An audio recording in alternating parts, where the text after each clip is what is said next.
on compte en France plus de 70 000 avocats, un contexte concurrentiel qui pousse les avocats à être de véritables partenaires des chefs d'entreprise. On en parle avec mon invité, Frédéric Lamoureux, bonjour. Vous êtes avocat au bureau de Paris. Alors vous dites, l'avocat est un partenaire du chef d'entreprise, mais quelles sont les relations entre les avocats et les chefs d'entreprise? Les entreprises n'ont pas toujours le réflexe de consulter un avocat avant le moindre problème. Tout à fait.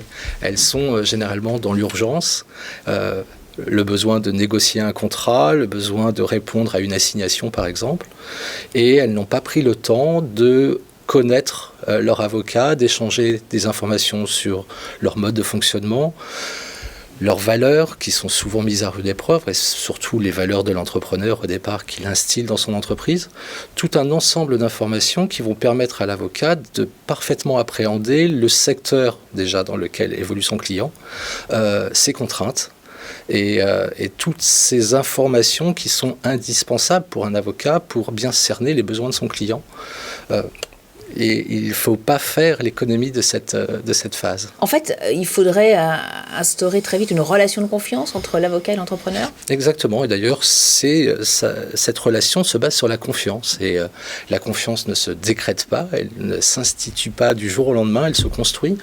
Et l'avocat a besoin d'avoir cet ensemble d'informations qui seront données par l'entrepreneur au fur et à mesure de leurs échanges et de la confiance qui va s'instaurer entre l'avocat et son conseil. Enfin l'avocat et son client, pour avoir cette vision globale qui permettra à l'avocat d'apporter le meilleur conseil ou la meilleure défense à l'entrepreneur. Alors à quel moment l'entrepreneur doit-il faire appel à l'avocat ? Au plus tôt. Au plus tôt, et à la limite même quand il n'y a pas de difficulté particulière ou de besoin juridique. On le voit si on prend un exemple complètement en dehors du droit, par exemple un marin en solitaire qui va traverser l'Atlantique, part en solitaire, mais il a constitué avant son équipe avec des personnes en qui il a une totale confiance, et il sait qu'il pourra compter sur elles le jour où il en aura besoin. C'est-à-dire que finalement, l'entrepreneur, c'est pareil. L'entrepreneur devrait finalement, dès la création de son entreprise, se faire accompagner d'un avocat. Ou au moins avoir une bonne connaissance et une bonne relation avec un avocat qui sera en mesure de répondre rapidement à ses besoins. Et il pourra d'autant plus facilement répondre rapidement qu'il connaîtra déjà son client.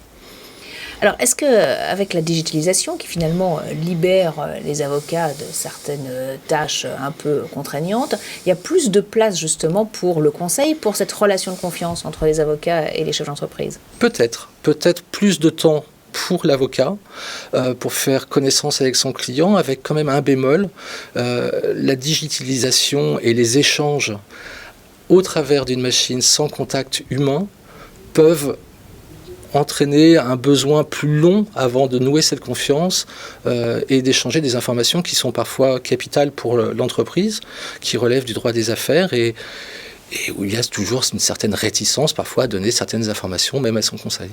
Vous dites que le temps de la justice ne correspond pas au temps des affaires. Donc ça veut dire que l'avocat, il doit s'imprégner de l'activité, de la culture de l'entreprise ? Tout à fait. L'entrepreneur doit toujours faire face à des délais de paiement de ses fournisseurs, de recouvrement de ses propres créances, délais pour payer ses salariés, faire ses déclarations sociales, fiscales, des délais d'appel d'offres.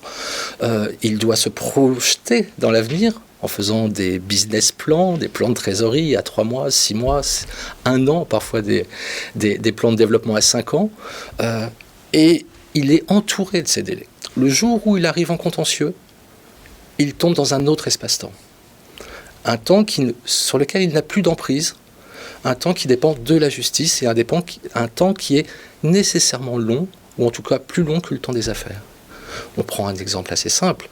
Un créancier veut recouvrer sa créance auprès d'un débiteur, il n'y arrive pas, il va saisir le juge, un contentieux se naît, et on voit très bien que le temps de la justice va être beaucoup plus long que le temps nécessaire au recouvrement d'une créance, en tout cas selon l'idée que peut se faire un entrepreneur. Alors on va voir les autres solutions qui avant d'arriver aux justices, mais ça veut dire quelque part que les missions de l'avocat aujourd'hui, elles vont au-delà de l'accompagnement juridique. C'est-à-dire que l'avocat, c'est un petit peu le copilote du chef d'entreprise. Il faut qu'il puisse intervenir accompagner, épauler le chef d'entreprise, par exemple, sur d'autres domaines, comme la prise de décision, par exemple. C'est possible.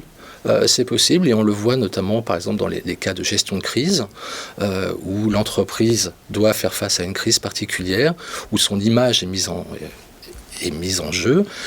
L'avocat est là aussi pour accompagner l'entreprise et l'entrepreneur pour défendre cette image. Et pour défendre cette image, il doit évidemment connaître son client. Oui, c'est vrai qu'on pense toujours à l'avocat, à prendre un avocat quand il y a conflit. Mais quelles sont ses missions en dehors des conflits? Que fait l'avocat? Quelles sont les interventions type, par exemple?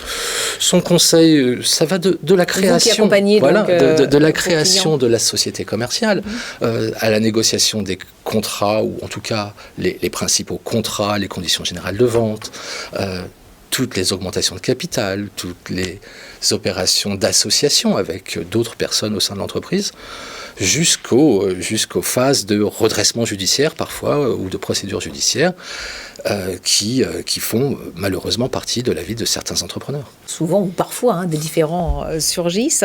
Là, il y a d'autres solutions que d'aller devant un juge avec ces modes alternatifs de règlement des conflits, la médiation par exemple qui se développe? Tout à fait, la médiation se développe, elle existe déjà depuis de nombreuses années et elle vient d'être mise sous les projecteurs récemment par un décret du 25 février dernier qui remet en avant la médiation avec une injonction faite par le tribunal de tenter, ou en tout cas de se faire expliquer la médiation, ce qui n'est pas de tout une obligation d'aller vers la médiation, puisque de toute façon elle est de manière forcée vers la médiation ou la conciliation n'aurait pas de sens. C'est une démarche volontaire. Mais c'est une bonne chose ? C'est une bonne chose parce que l'on voit que les tribunaux de commerce, quelle que soit la qualité des juges, on voit qu'ils sont surchargés. Si on prend l'exemple du tribunal de commerce de Paris qui a communiqué ses données sur l'année 2021, 180 juges, ce qui en fait le premier tribunal de commerce de France, avec 56 000 affaires jugées en 2021. 30 000 affaires que pour les chambres de contentieux où il n'y a que 120 juges. Et quelle que soit leur qualité, le temps est globalement estimé entre 10 et 12 mois avant d'avoir une décision, et ce n'est qu'une moyenne. Merci beaucoup Frédéric Lamoureux, donc avocat au barreau de Paris, avocat des affaires, d'être venu sur le plateau de Smartlex. Merci beaucoup. On poursuit tout de suite avec un nouvel invité.